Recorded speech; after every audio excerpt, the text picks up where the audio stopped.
my back was never really the same, blew out some discs. And it was just one of those things where you realize how fragile health is and how it's there with you every single day, to the point where like the injury would be so bad that like I wouldn't even be able to sit down for dinner. Actually, and maybe this made matters worse when we were building that first startup I was telling you about, but like I think for a period of like 3 years at least, like I would work laying on my stomach in the floor of the office. Like I wouldn't even be able to sit in a chair. It was like that bad.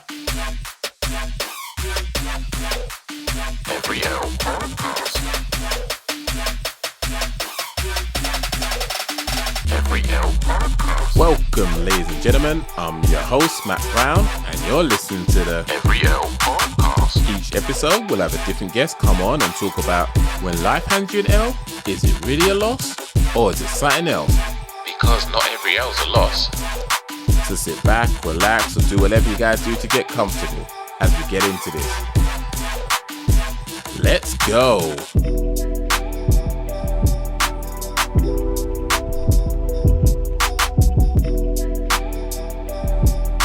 Welcome everyone to another episode of Every L Podcast, where we have different guests come on and talk about things in their life where they felt like it was an L that's just been handed to them. You know, they planned things, it didn't happen.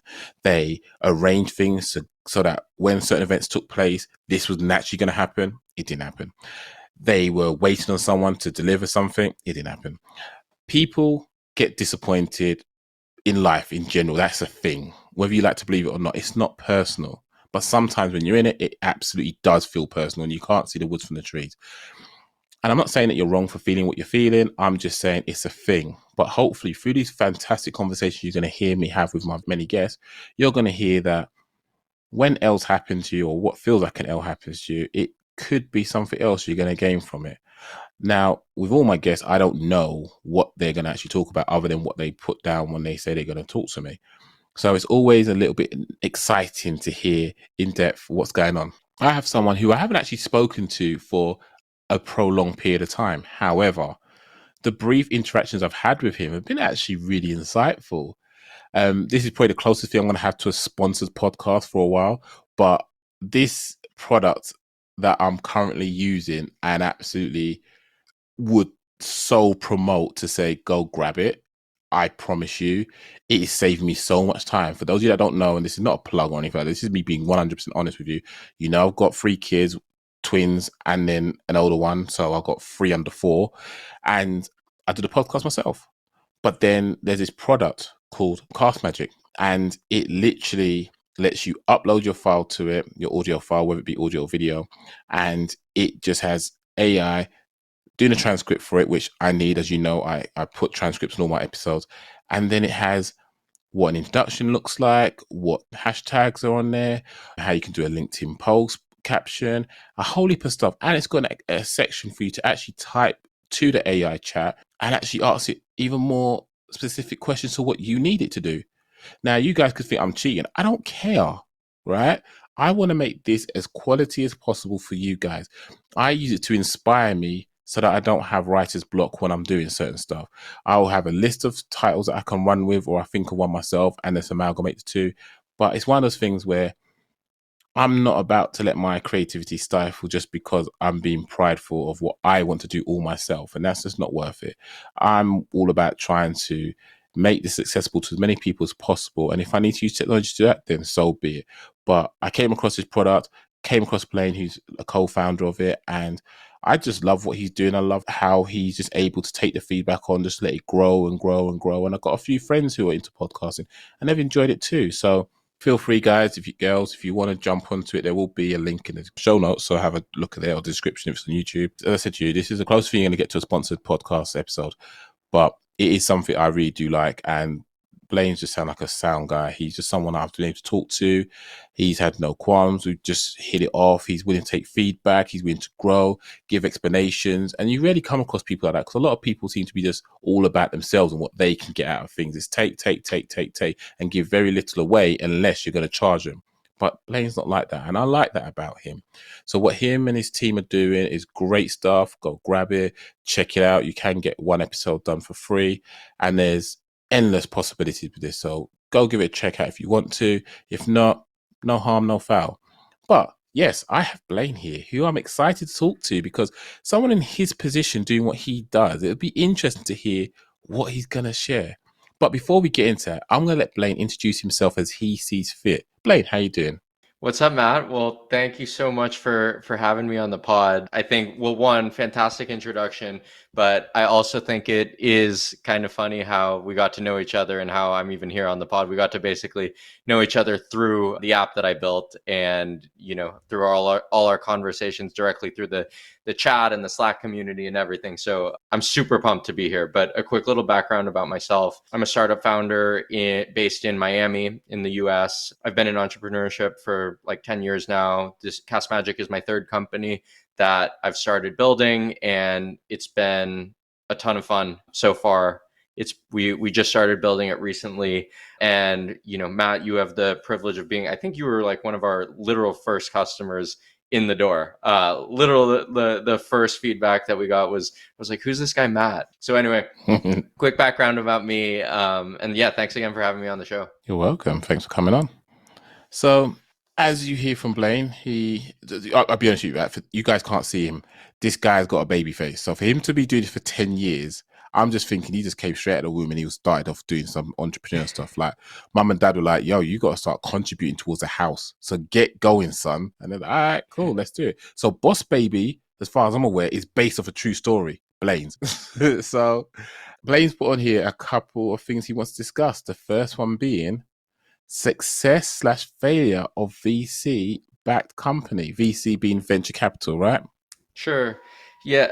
And Matt, I think before we even like get into that and specific topics, one thing that got me really excited to kind of talk about this stuff with you is just the idea of failure and how people approach it, in the sense that like everything's relative, right? So people can be at all different stages of their life, and I think part of the human condition is just like adjusting to whatever position you're in, and you're seeing some things as success and something as failures. So I'm sure there's a bunch of people who could listen to this podcast and be like, oh my god, like how is this what this guy considers a failure, whereas others could listen to it and see that as a total success. So I just want to preface my entire conversation with saying that I understand that part of the human condition is everything is relative, and yeah, so I'd love to be able to talk about some things that are really tough to deal with on a human level, like injury and stuff like that anyone could experience, as well as some things that are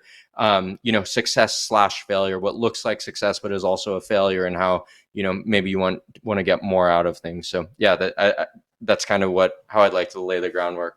And that's absolutely fine, because ultimately I'd like to think for those that have listened to episodes before, they understand that the topics are so vast and wide that it's just about whatever you vibe with, click on that and listen to it. If it's not your cup of tea, that's fine, bounce, go to something else.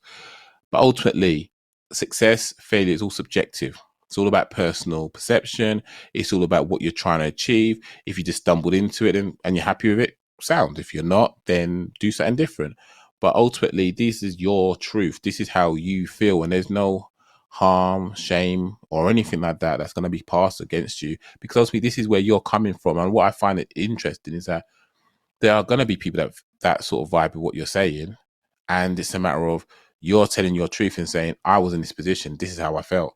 And there's nothing wrong with that, because however a person feels in any given situation, that is personal to you. And who's got a right to tell you, suck it up or do this or do that? Nah, mate, do what you feel you need to do to cope with that situation and keep pushing through. And what I'd love about the many conversations I've had is that ultimately people have listened to these conversations, not being spoken to directly, maybe because you're just recounting your own experiences, but they're able to get some sort of inspiration or some sort of encouragement to say that they're not the only one going through X, and that someone else has, and potentially they're going to learn through something that you've done, but they haven't had to do yet to get that lesson from it. Totally. So, yeah, I appreciate you obviously laying that down, but tell it as you need to. So feel free to go back to the top where you feels relevant and go on about how this worked out for you or didn't work out for you. Cool. So yeah, I think the first place to start, the first real, I mean, not the first real failure, but I think after I graduated college and entered the professional world and started building in startups, that's where you're kind of on your own and you're not subject to the rules of what school thinks or what your sports team thinks, or et cetera. You're like subject to what the market thinks, right? So, rewind to, I had just graduated school. I was starting up a new company with a couple of my different friends, and it was going really well in the sense that we were able to like raise some funding. We had raised some angel funding. We're like really excited. We didn't really know what the heck we were doing, but we were saying, hey, we're on this journey together and we're going to start building a company. So the company that we started is known as, it's a company called Seated. What Seated is, it's a restaurant rewards platform where you download an app, you're able to book reservations to thousands of restaurants, and when you go to those restaurants, you get a reward in terms of amount of credit that you can redeem from big consumer brands like Starbucks, Amazon, Lululemon, all these different sort of brands. And today, Seated's doing really well. They're a Series C venture-backed company doing really well. But before we started and became Seated, we were a small group of guys building a random software company in Boston, and we started as a group chat app, right? So I think the first failure that we encountered was like the failure you get to in startups where you actually have to pivot because something's working, or maybe it's working but not working well enough, where you actually have to acknowledge that, oh, hey, this isn't working as well as we had planned. Let's pivot, right? So we had raised a bunch of money. And this was around the time, like, think Snapchat was coming out and all these other social apps, GroupMe, et cetera. So we wanted to build an app that was basically where group communication happened, and then say, hey, if we can build where groups communicate, we can link into all these real world experiences and build this kind of marketplace of activities to do. And very quickly, we started to realize as first time founders, without making any revenue, or we had some traction in terms of usage, but we weren't the team to take this to market. So I think the first like wake up call was, oh my God, we have to totally change what we're doing. We have to go back to all these groups. We have to tell them we're not supporting your group chat thing anymore. And we have to come up with a new idea for what to build. So I think that first L came with the realization that we were building something that was like kind of working, but wasn't going to be as successful as we had hoped. And we had to totally change everything. We had to change the name, the company name. We had to go back and explain to all our users who were like super confused about like, what does this restaurant thing have to do with the group chat? So yeah, I think that was the first L. And I think there's a lot more to that and where this goes as the company matured. But yeah, I think that was the first one out of the gates. So how did you feel about that? Because you come out of college, you're no longer bound by the rules or the standards that they've set. You're going, right, whatever the market dictates, that would be my barometer for success, if that's how you're going by it. And then you've built up this little community. I say little in comparison to the market you was trying to achieve, and you had to change. How did you feel about that? How did you? Obviously, collectively, it's important to know how they felt, but you as an individual, how did you feel at that point? I mean, it's tough, right? Because you are so used to, especially in school, it's easy to perform, and you had, like, the rules are very fixed. And when it's the market evaluating you as opposed to like a fixed set of rules, it's a totally different game. So I think, yeah, I felt pretty shitty, honestly, at the time. It sucked, but, and I think the harder part was the fact that I had taken outside capital from people who like trusted me to like do something great. And so that feeling of this isn't working to like the timeline we expected and how we hoped, it felt really tough. Not just for me. It was like, sure, the money was one thing, but these were like all the people that had like trusted me my entire life, and they had like given me their own money to go try to build something. So that feeling was like really, yeah, it's really, really tough to kind of stomach. Obviously, we were in a position where we were able to pivot and successfully pivot out of it. But even that initial feeling of not doing exactly what we thought we were going to do, it was tough. That sounds interesting because a lot of people have friends and other relationships, and it's all well and good until money's introduced to the equation. Then also it's like, you're cool, but don't ask me for money. Don't do that. The fact that you had to, or not had to, but you got capital from those folks that were kind enough to back you in your vision and your goals and your endeavors, what was the feeling you had? I can imagine you felt something inside at that point, but how did you handle that feeling that you felt?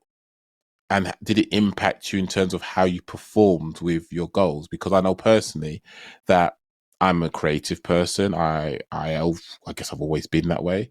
But you put me in a stressful environment, one where don't get me wrong, I can deal with stressful environments, but if it starts to impact me, it's sort of like all of a sudden my hot air balloon's got a lead balloon all of a sudden. I just can't take off. I am just grounded. And it impacts me. And that's why I need to sort of get over that before I can then fly off again and be my creative self. If I was in your position, potentially, I've got X amount of money that people have put into me to do what I need to do.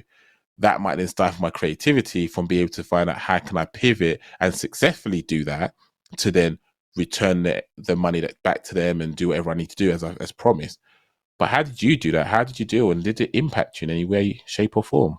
Yeah, I think what you bring up is a really good point. It's like sometimes when you need to be creative the most, like having that stress, it can be both a good thing and also like a really difficult thing to deal with, right? Because in some ways, you do your best creative work when you're kind of uninhibited and you're able to just create and you don't have these like burdens of outside pressure and stress on you. And then other times, stress becomes a motivator as well. Fortunately, and now, I can walk you through my second or third or however many other L before where it didn't work out so successfully. Fortunately, in that first scenario, I think we were just scrappy enough and we were willing to really just go far enough to do whatever it took to make it work, right? Like, I think part of what we were thinking was like, there is no scenario in which this can fail. And unfortunately, like a lot suffered, right? Like you mentioned, stress comes up, right? My health definitely massively suffered as a consequence to it, and that's being a 23, 24 year old kid out of who had just finished university working on a first startup. Like, and people talk about stress, like stress is a real thing, and it had physical manifestations in my health, right? Like it wasn't just like, oh, you're stressed, like, take a nap or something like that. It's when you're living in a period of consistent stress over what ultimately became like 3 or 4 years before we really got the product moving. There were definitely physical manifestations of that stress. But fortunately, through a combination of brute force, trial and error, and doing everything we could to make it work, we were able to ultimately get the product to a point where it was able to stick. But we had to try a bunch of different things in the meantime. It wasn't just such a linear path. There were pivots through the first original product that we were building, and then there was a certain realization when we said, if we don't build a product that actually captures some sort of revenue or does something, that we're totally toast. And then we were able to say, hey, we had thought about this idea of connecting groups with local activities. Restaurants are something that people do all the time. We're going to actually just totally phase out everything that has to do with group chat. We're just going to land on restaurants. We're going to call it seated, and we're going to see what happens. And fortunately, it started to work. Sounds really good. Do you mind sharing how the stress manifests itself within you? Yeah, it might be a little bit of TMI, but Don't worry about it. I asked the question. okay, yeah. Yeah, I was bleeding in my, like, when I was having bowel movements, when I'd go to the bathroom, like there was blood, which is kind of a crazy thing. And then after I got it checked out and after I got it like taken care of and after the stress calmed down, it totally stopped. But like that was a very real thing. So, did you go to the doctors about that? Yeah, I did. I asked the question because it sounds so bizarre having to say this, but it's well documented that men don't really go to the doctors Uh, when they're not 100%. It's like, oh, man up, I'll just soldier through it. But realistically, when did you get your PhD? And then let's be honest, even doctors go to see a doctor because they can't self-diagnose themselves. So I like the fact that something happened and you didn't just, oh, it's all right, I'll just soldier through. But you actually went to the doctors. Was it a matter of you have to change diet, or was it a matter of your approach to the stressful environment you're in that had to change? well, one, it was like just getting treatment for at the symptom level. So having a medicine that I was able to use that actually helped mediate the symptoms. And then once everything was under control and that like the stress levels came down, I could go off the medicine and there's been no problem since. But yeah, it's just really fascinating to see that prolonged stress over such a long period of time, I think really results in, it has the physical manifestations, and then I think even the mental performance and your whole way of living. It was like a totally different, mental state that I was in, and it went on for a while. And did you have any support at that point? Other co-founders and people that I was building businesses with, and I did have some friends that I would chat to about it with it, but in like an own personal, I guess, support group, like my friends and people who I was building with. But like, because a lot of the people I was building with it, they were going through the same thing, so it didn't become like the most productive, I guess, workflow, if that makes sense. Yeah, because I'm thinking that it's nice that you had, the other people that were in the same line of work as you. But if you're all going for the same thing, I'm just trying to work out how helpful that could have been. Because ultimately it's like, this is what I'm going through. It's like, yeah, I get what you mean. Of course you get what you mean. We're both in this pressure Yeah. cooker together. You kind of need someone that's on the outside looking in going, mate, just explain to me what's going on. This, that, the rest of it. Okay. You can see what I'm seeing, right? No, I can't. Of course you can't, because you're in a pressure cooker and I'm not. I'm in a different pressure cooker. And I don't know, I'm just happy that you're not there anymore. Well, you might be there, I don't know. From what that happened, obviously, I'm glad you're not in that situation. But it's also really important that you understood that you needed people to talk to try and help yourself get to a better state. Is there anything that you personally did to help you handle the stress that you was having to handle? No, I don't think that I handled it particularly well, to be honest. But I think one of the most important parts of going through it, and I think it's probably one of the topics of your podcast, is like how every L stacks on top of itself, and hopefully you learn something from it, right? So for me, it was in retrospect, it's one of those things that I'm glad I went through at such an, I guess, relatively from a career perspective, so early on, because I was able to kind of benchmark and say, hey, I'm not going through that again. And I know the lengths that I'm willing to go for work and for career and for all the things that I want to achieve. But I know where the red line is. And before I hadn't established where that red line was. So I was just running past it every single day.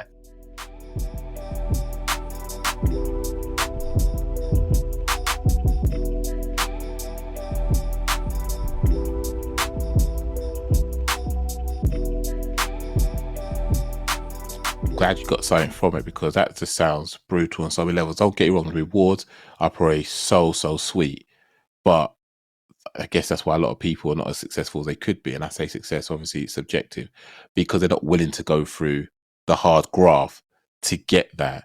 It's like you got to eat so many lemons before you get something that's going to be nice and sweet. But hearing what you've gone through sounds so hard. And I guess a lot of us have probably had some ailments where we don't know where it's come from, but really we look and go, if I spoke to a doctor, they might say actually it's stress induced. You may not be doing activities that you used to, like sports activities, whatever it is, because you thought sit at your computer and just plow on or do whatever you do and keep doing more of it is going to fix it. And the reality is, no. I think something I've learned a while ago is no matter how much work you do, there's always more work to do. 100%. And if you're not taking time out for yourself, you're just going to miss it. You're just going to miss the point of what you're doing in the first place. You're not going to be able to pivot because you're too busy down that rabbit hole, just focusing on what you've always done. You're not taking a moment to pick up your head, look around and see where the landscape lies. Oh, my audience aren't there anymore. They're over here. Why are they over here? You don't know because your head's been down. But I am super happy to hear that's happened. So I'll ask you a question then. So as you said that, the L's end up turning to say that you learned about, if you could go back in time and speak to your younger self at, let's say, the worst point that it got for you, what would you have said to yourself to help you push through that moment, or to sort of say, hold up, you're really going down the wrong path? In hindsight, I would have probably told, or I guess the learning that I have now that I wish I knew then was that, like, this is not the end of the world and you can extract yourself from this situation and you'll be fine because you have tools and you can do it again and you can take another at bat. I don't think I realized that at the time because I was just so far into it and yeah, I couldn't see, like you're saying, I couldn't see the forest from the trees. So I think in hindsight, my recommendation to myself, when it looks its darkest, like there are alternatives, right? Like you can extract yourself from a situation and like put you opportunities will come and you'll be able to create new opportunities for yourself. So Okay. So you've gone back in time. You said that to yourself. Would young Blaine heard himself? Do you think he would have listened to what you just said? 100% no. Love the honesty. So how do you think you'd had to have presented that information in order for your younger version of yourself to hear you and to take action? If I were able to like fast forward in time from like that moment when like things were starting to like look up to like what the actual end result was, another like potential L, then I could be like, dude, what are you doing wasting your time here working on this? Like I think the one thing I was able to take out of it were all the lessons, the skills, the ability to be able to be self-sustainable, almost to be able to build new projects and have new creative pursuits. I believe everything that I do and build and work on kind of stacks on top of each other, and then I get to like have new skills and new learnings that I can apply to like the next version of whatever I'm working on and whatever I'm into at the time. But I think if I presented it as just a pure outcome driven standpoint, I'd be like, okay, like I'm out. Oh, fair enough. Because I just asked the question because, and people that have listened to episodes before will always understand. Ultimately, we have people in our circle, people we cross path with, and they might be going through something that we can identify with. And we might have the right answer. We identify the situation, but we don't know how to present it in the way that it will be best received. And that's why it's all well and good saying, I would have told my younger self this. Would you have heard it? No.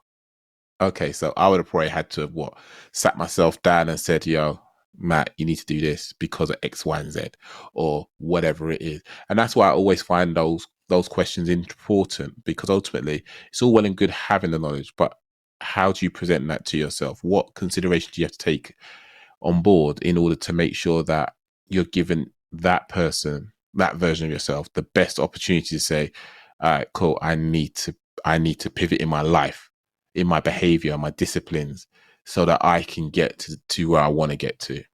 No, absolutely. And I think with every L, hopefully you become a little bit more mature and you kind of learn and understand what next time you don't want to have happen, and it helps you. And I appreciate that because ultimately I'm not been in a position of what you have in terms of all the creations and having all that stuff given to me, that responsibility given to me. So for me, it's outside looking in, going, "Oh my gosh, this is what it looks like," and it's quite interesting because a lot of people, whether they're in the same situation as myself or not, they might look at someone in your position and think, "I don't know what it looks like. You're just in this ivory tower, just making things happen," but not understand that you are going through very much the same struggles that we go through when it comes to stress, because we feel the weight of expectation on our shoulders and obviously the pressure we put on ourselves because we want to be the best of whatever we are trying to do. But I love that and I greatly appreciate it. And I'm happy that you were able to learn something from that and that, yeah, that things just worked out to be as, I don't know, worked out to be better than what they were. I don't know why I'm stumbling on my words, but I am. Yeah, yeah, and I think another thing to your point is that from the outside looking in, especially with most startups, you don't see, like, sure, you've got this like romanticized view. It's like, okay, everyone creates this amazing company, and sure, maybe they had to like eat ramen on the couch for a little bit before they were able to like get going, and then they have to deal with all these like great first world problems or whatever you want to call them. But I think what they don't see for most founders and most even founder friends that I have and talk to, it's like stress is, and this type of stress is really real. I think the toughest part is, I heard this amazing analogy where like building a startup, it's like going down a river on a boat, right? You've got the market is the river, the boat is your startup, and you are the captain, right? And if that river is like absolutely charging, then I don't care how good of a boat or captain you have, you're getting swept away in whatever direction the market's headed. So I think where a lot of stress comes from as a startup operator is when you're trying to like will things into existence that maybe are not going right downstream with the market, and you're like trying, if you're really battling currents, it becomes a real pressure cooker in there. And you know, between internal teammates, tensions just get heightened, and it's just every day you're trying to make something work that the market doesn't want to make work, and that just ends up being a pressure cooker. So Yeah, it sounds hard because I guess it's a bit like trying to create a perfect storm. yeah, Sometimes things just line up perfectly, and you feel like I'm an idiot if I don't take this opportunity because everything, all the ducks are lined up in a row just for me to go for it.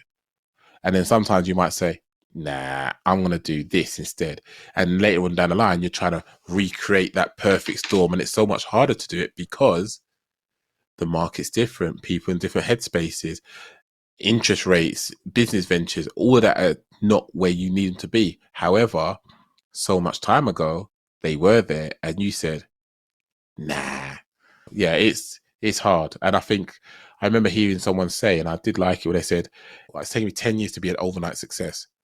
And people don't see that. And that's with anything, I believe, that if you are going to suddenly be thrown into the fore, whether you have a viral piece of content, a business that operates to a certain high standards where people say, yo, you need to check this out, there's blood, sweat, and tears and all sorts gone into that before you knew about them. And me being in the UK, there's a whole heap of people over in the US who they come over. I'm going to use an artist as an example. They'll come over to the UK, and I'm like, oh, that's a good song, and I realize I got like 2 albums beforehand, but I'm only hearing them now.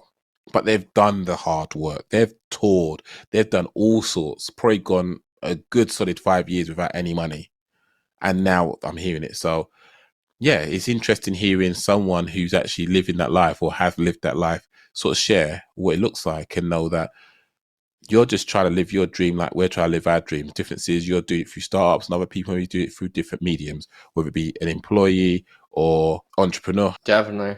And I think the other thing in terms of stress that like maybe doesn't get reflected as much is for founders, right? Like someone is trusting you with their money, right? So automatically you're responsible to someone. So everyone's like, "Oh, startup founders, it's great. You know, you don't have a boss, you're your own boss." Like, no, no. As soon as you take capital from someone, you do have a boss, right? And you do have someone to report to, and a lot of times in that position, it's even more stressful than just having the freedom to work a day job. You've got your responsibilities, they're very clear. You've established boundaries, you know what you're getting when you sign up for it, and that's kind of it. When you take someone else's money, like now not only do you have a boss, but you have that stress and you have that responsibility to make something happen like 24/7 for as long as you're going. So there's no sort of off switch to that. And then you start bringing in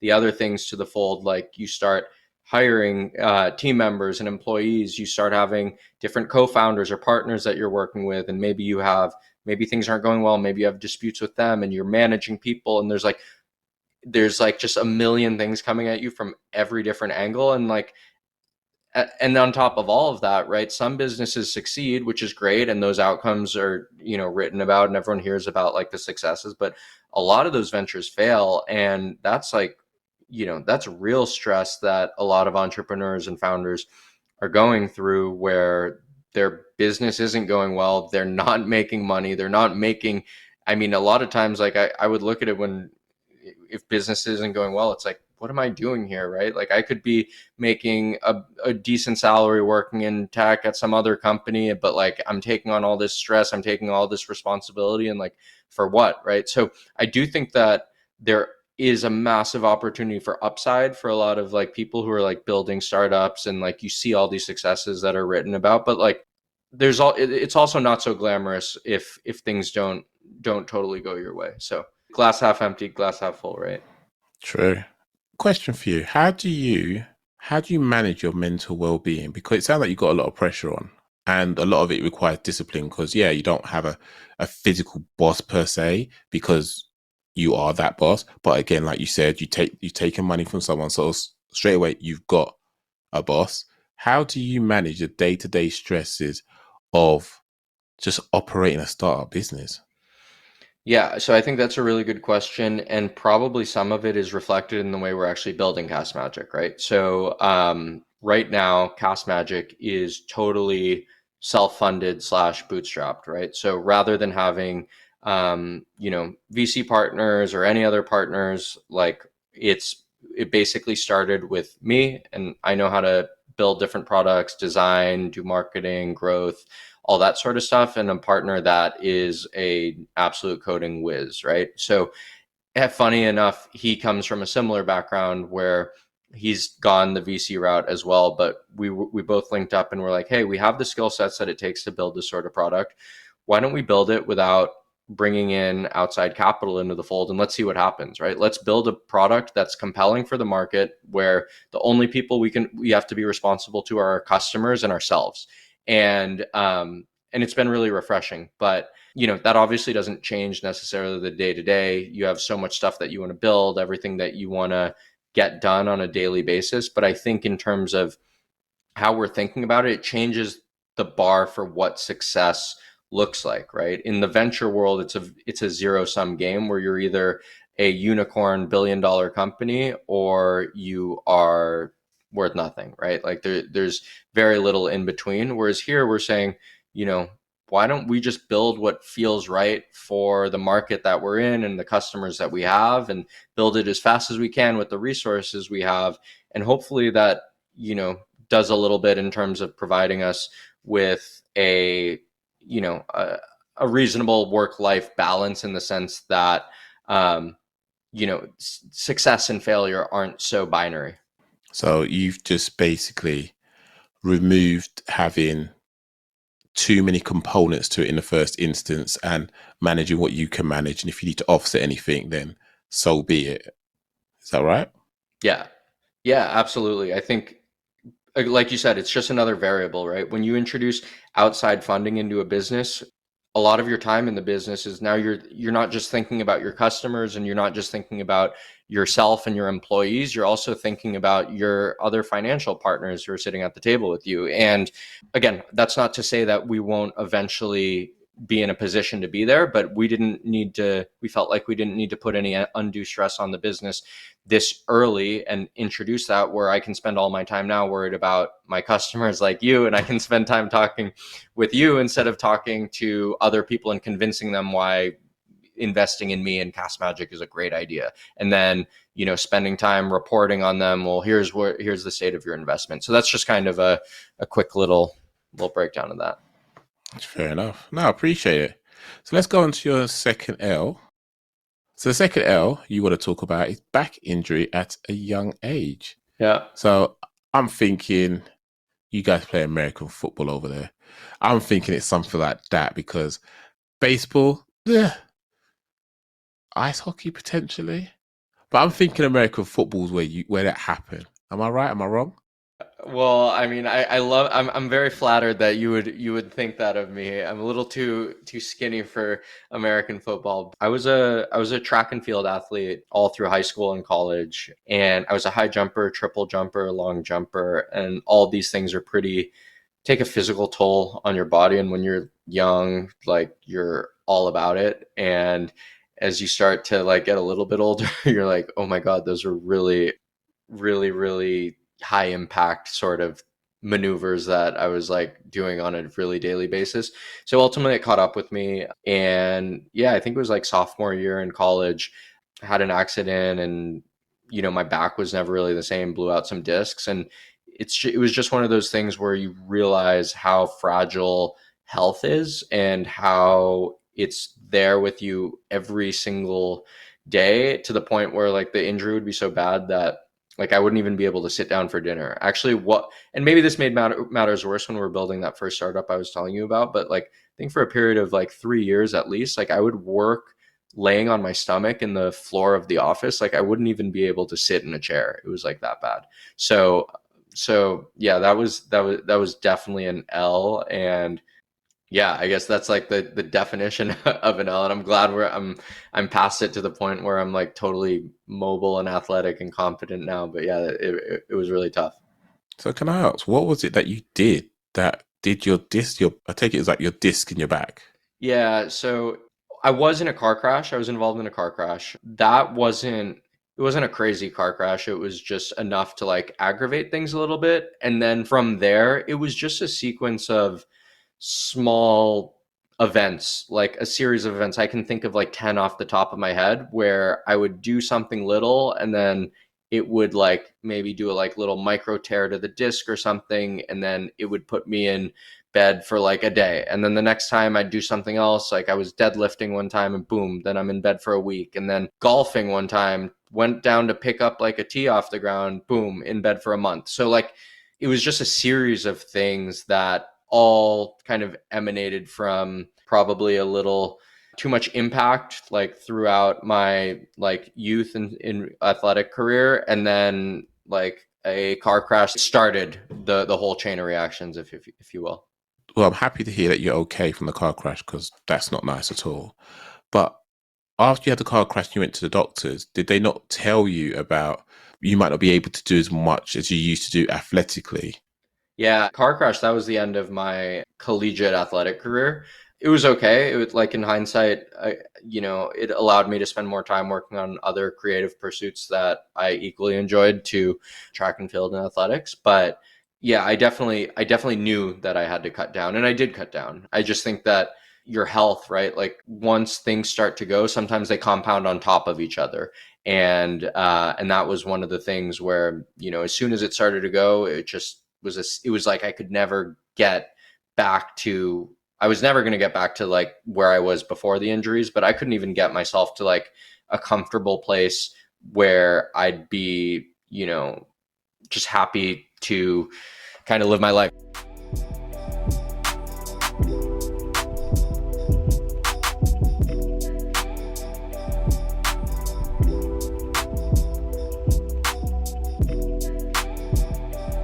And that's another thing with just dealing with. I've sort of learned and figured out what my limits are, what I can do, what I can't do. And ever since like the last 3 years, I'd say have been like pretty decent. But now I know my limits and I just don't do things that I have no business doing.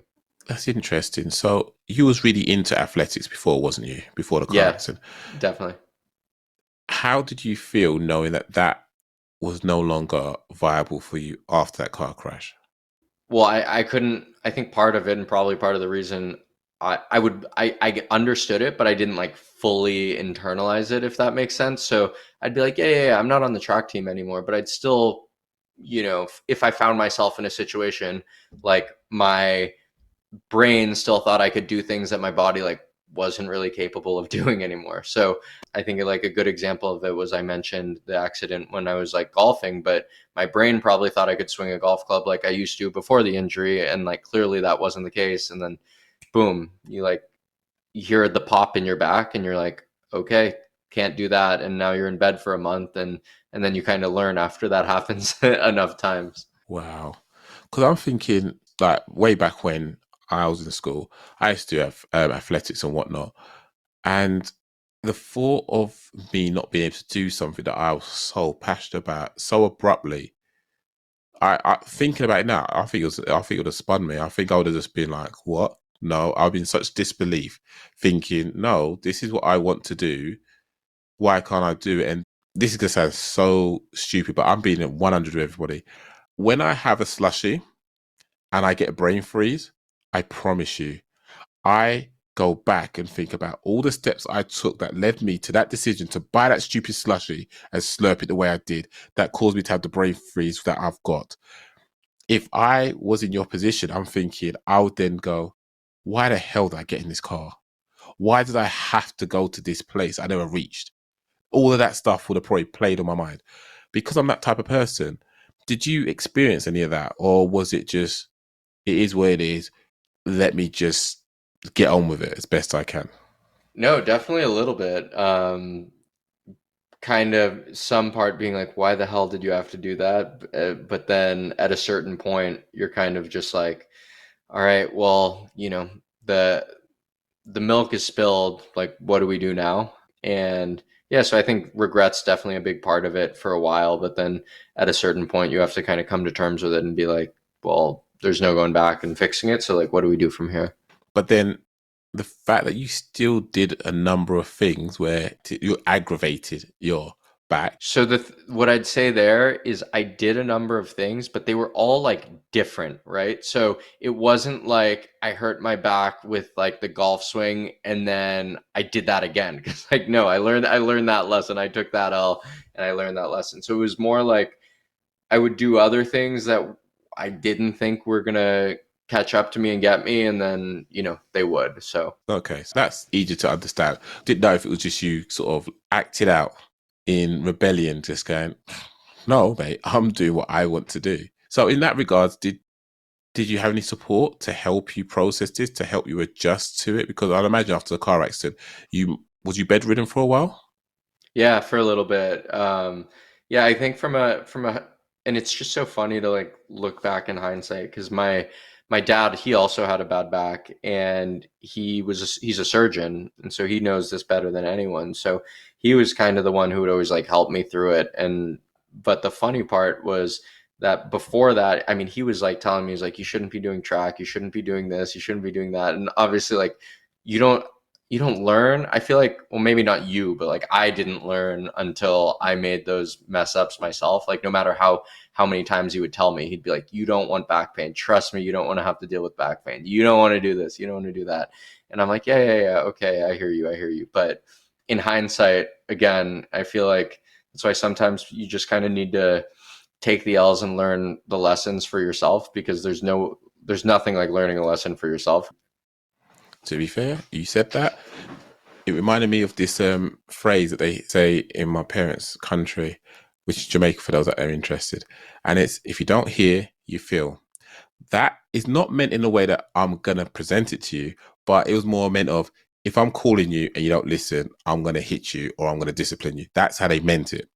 But life will teach you what you don't hear because you're not feeling it through experience, through life. You know, oh yeah, dad, I'm hearing what you're saying, but I'm not listening. Oh yeah. And next thing you know, bang, oh dad, you know what? I understand what you meant now. I don't want back problems. Another quote that you just reminded me of that funny enough is one my dad always would tell me is wise men don't need advice and fools don't heed advice. And I always thought that one was really funny. And he would like tell me all the time. And then when I'm like laying there in my bed with my back busted, I'm like, okay, now I kind of get what he was saying. Who's the fool now?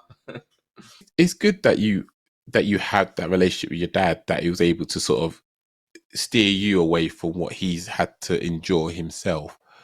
But yeah, going back to the support, what support did you have when things were happening and you just kept getting bedridden? Yeah, I mean, the only support I really had was, well, actually, one time I had a really bad accident. I was in China and I had I had one family friend who was there and this guy was an absolute lifesaver. Had me, he invited me to his home. They took care of me literally for a month. I couldn't get out of bed for a month and I was in a foreign country. It, and it, I would never have asked that or of anyone, but it was to the point where I had this injury. I felt a pop go in my back. I was at the gym. I was deadlifting. I felt a pop go in my back, and I went back to my apartment. I was like trying to stretch it out. I was like, "Huh, things don't feel right." The next thing I know, I like literally can't move from bed. Right, like to the point where I could not get from bed to the bathroom. Like it was impossible.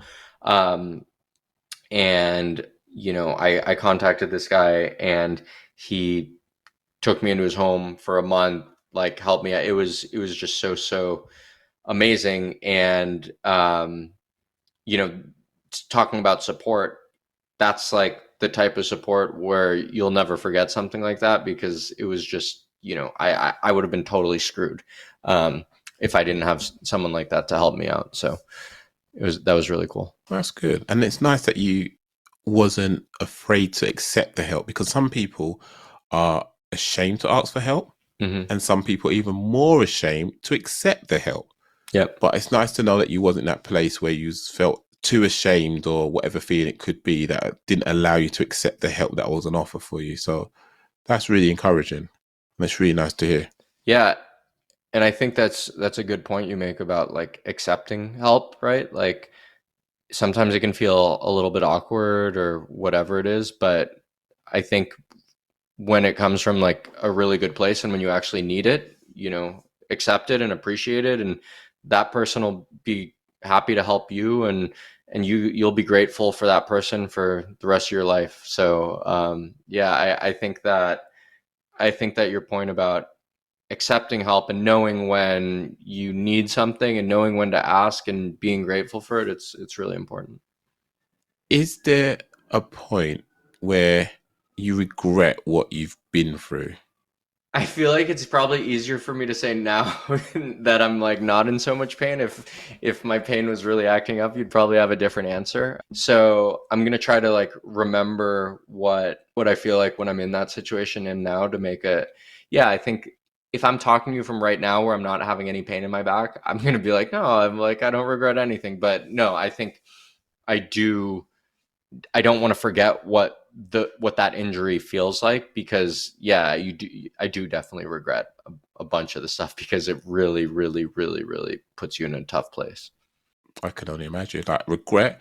Some people say they live without regret, and I don't know what that feels like because I know there are tons of things I look back on, and even today I cringe. I can feel what the air felt like. I can smell what the atmosphere was like. I'm living that moment, and it's just, uh, why did I do that?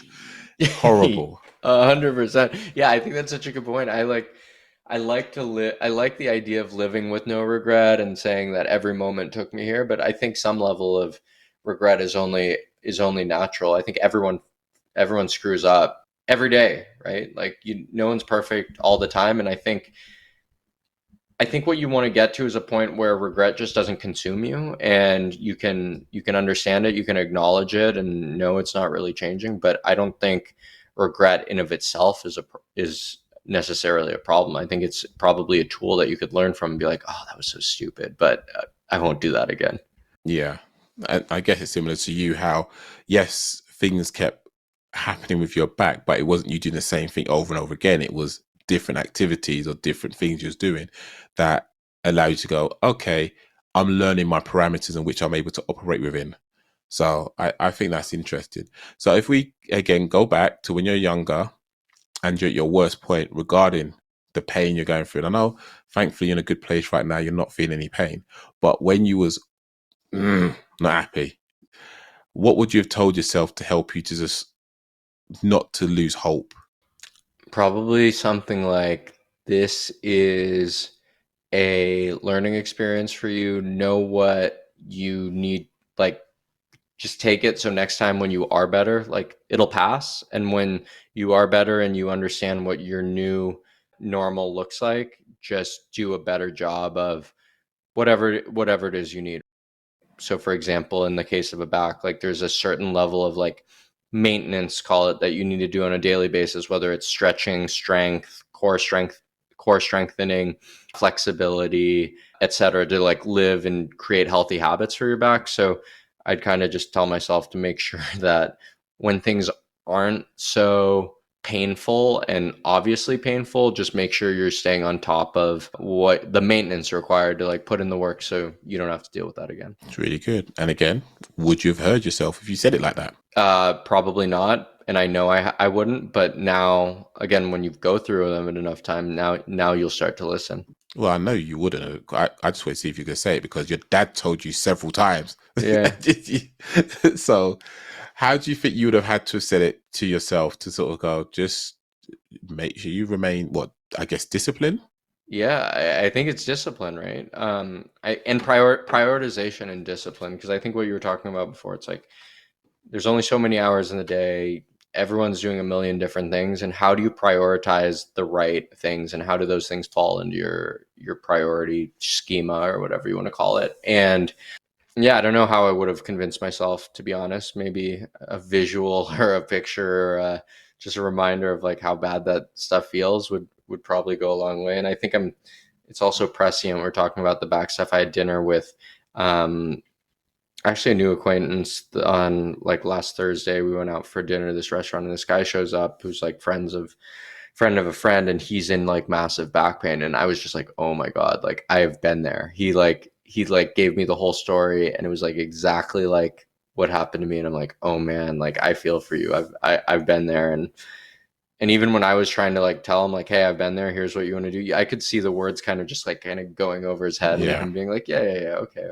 But And I think that's what's important about having these conversations, is sort of raising awareness to the things that we all go through, and just showing the human side of us all that allows us to have empathy, to know that what we're going through can be extremely painful, but no one really knows it unless they're living a day in our shoes or walking closely with us. And an analogy I like to use is driving. A lot of us either drive or are in a vehicle at some point in the day, but because everyone's expected to know the rules of the road, when they don't follow it, we get upset. We make the assumption, oh, you're this, you're that, and you're not meant to be on your phone. You're not meant to be doing this. But then we don't know what's going on in that car. The person might have had a phone call from their child's school, and they're just rushing to go and get them, or they open the door not knowing that you're behind because they didn't check. They had a senior moment, if you want to call it that, and everything has their own things going on, and we're not always kind or willing to acknowledge that. So when someone does say to you, "Ah, are you struggling? Your car stalled. Don't worry about it. You got to put your foot down the clutch and then you turn it on that way." Oh, that's empathy. But sometimes people want to listen to it. Some people don't, because they feel some sort of way. Don't tell me how to drive my car. It's my.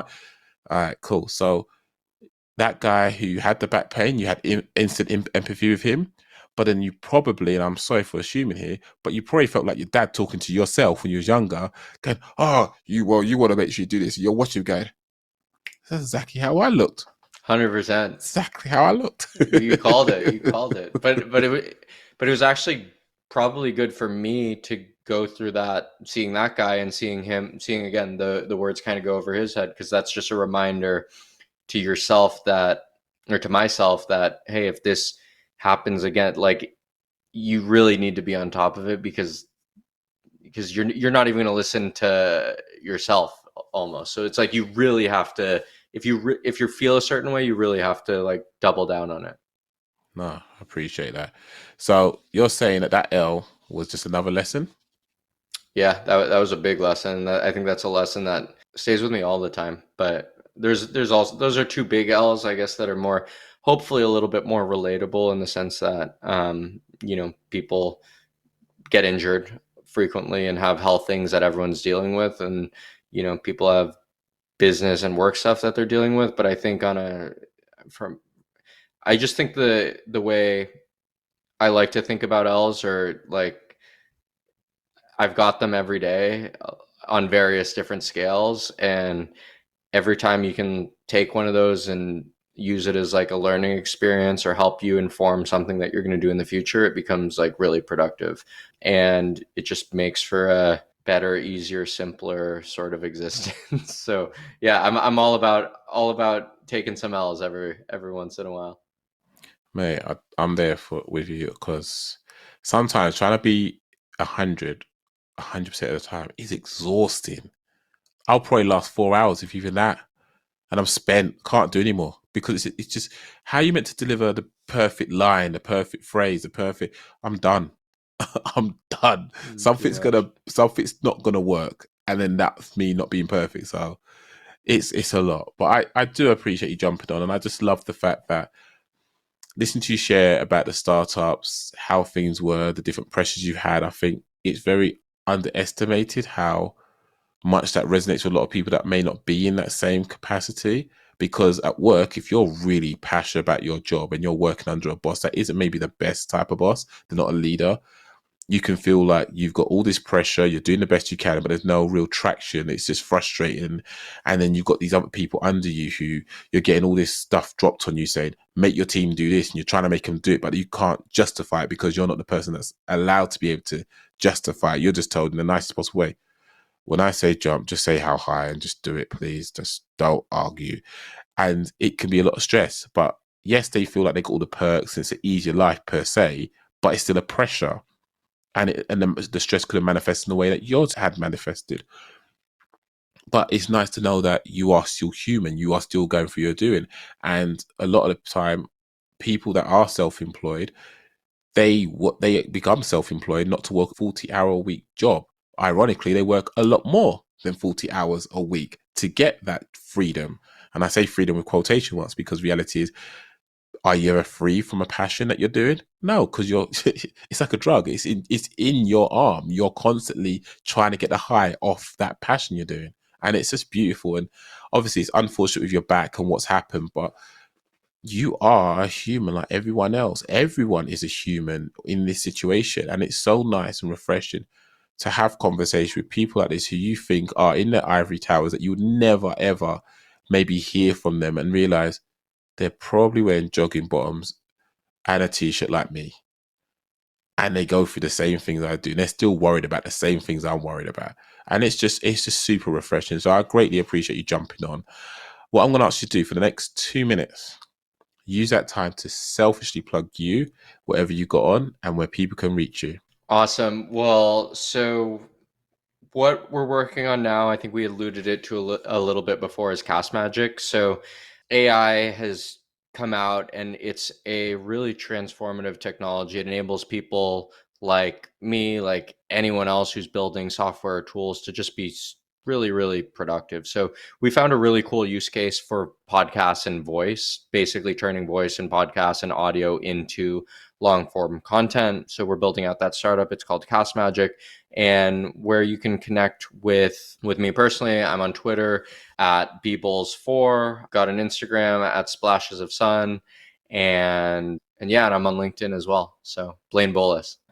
No consistency at all for his socials, but don't worry, folks, it'll be in the show notes. No, sorry about that. The reason it's not consistent is because I like photography, Matt. So my Instagram is like different. I'm not like one of these people with like unified personas across like all my socials. It's like when I'm on Instagram, I'm taking photos.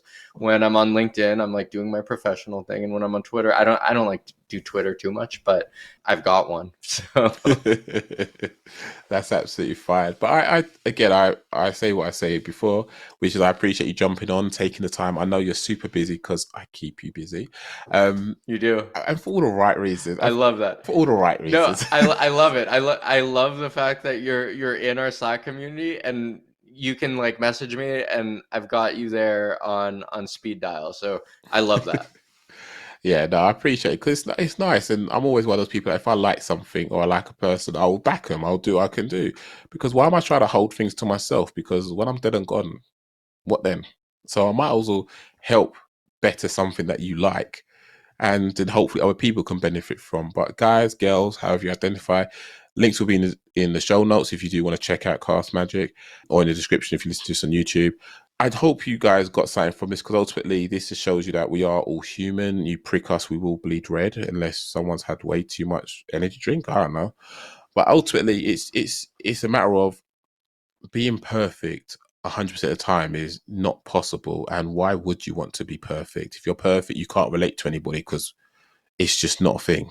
It's clear to see that your right now is not going to be your forever. And as you always hear me say, there's nothing about a caterpillar that takes going to be a butterfly. So hopefully you've heard and you understood what Blaine has eloquently shared, that the things that he's gone through, he's learned something from them. And yes, it would probably be nice to say, I wish I didn't have to go through him to hear the lessons, but his dad was telling him about the back problems. He actually had, his dad is looking at his son and thinking, that's the younger version of me. What am I going to say to him? Son, you don't want this back problem. He didn't listen, but it happened. And he's now hearing it a lot more. And he's hurt his back multiple times since, but he's learning his new parameters. This is his new normal. And we've all got new normals. We've all got to grow, develop, evolve to get to this next stage in our life. And sometimes you have to go through a bit of crap to get there. Ultimately, a carpenter likes sandpaper. Yeah, it's rough, but it makes things hella smooth. And that's what some of these rough patches you have to go through allows us to do. So I hope you've enjoyed this conversation. I look forward to hearing the next one. And back yourself. Just know that right now, it's definitely not your forever. Take care. Bye.